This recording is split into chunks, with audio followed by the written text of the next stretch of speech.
Gate છે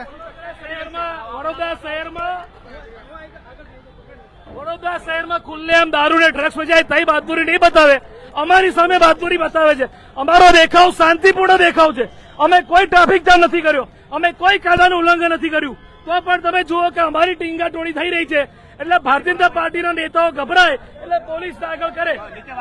ખુલ્લેઆમ drugs વેચાય તઈ પોલીસ બહાદુરી નહીં બતાવે.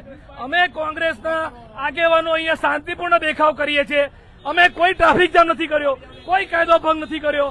તો પણ તમે જુઓ કે શહેર કોંગ્રેસ પ્રમુખ તરીકે મારી ટીંગાટોળી કરીને આવી રીતે કરી રહ્યા છે. ગુનેગારોને નહીં પકડે, અમને પકડશે. અને બીજેપીના નેતાઓ તમે આટલા કેમ ગભરાવ છો? તમે કેમ પોલીસ આગળ કરો છો? તમારામાં બહાદુરી નથી. આ વડોદરામાં વડોદરાની પ્રજાએ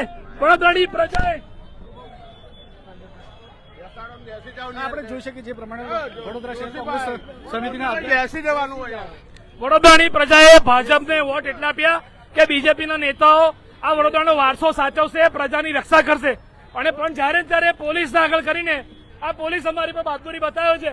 ખુલ્લેઆમ ડ્રગ્સ વેચાય છે, ખુલ્લેઆમ પેલો રક્ષિત ચોરસિયા યમરાજ બનીને નીકળ્યો અને માતાઓ બહેનોને ઉડાવી દીધા. મરી ગયા લોકો.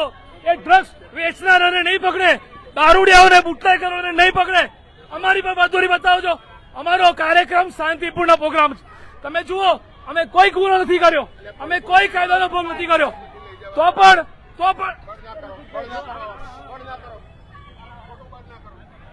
હા, આપણે જોઈ શકીએ જે પ્રમાણે જે સ્થાનિક આગેવાનો, સ્થાનિક લોકો પણ અત્યારે વિશે ઉપસ્થિત છે. જે મહિલાઓ છે તે મહિલાઓને પણ ડિટેન કરવાની કામગીરી હાથ કરવામાં આવી. સિટી પોલીસ સ્ટેશન દ્વારા જે પ્રોટેસ્ટ કરતા હતા તેઓને અત્યારે એમની ડિટેન કરવામાં આવે છે. આપણે જોઈ શકીએ છીએ જે પ્રમાણે વડોદરા કોંગ્રેસ સમિતિના અધ્યક્ષ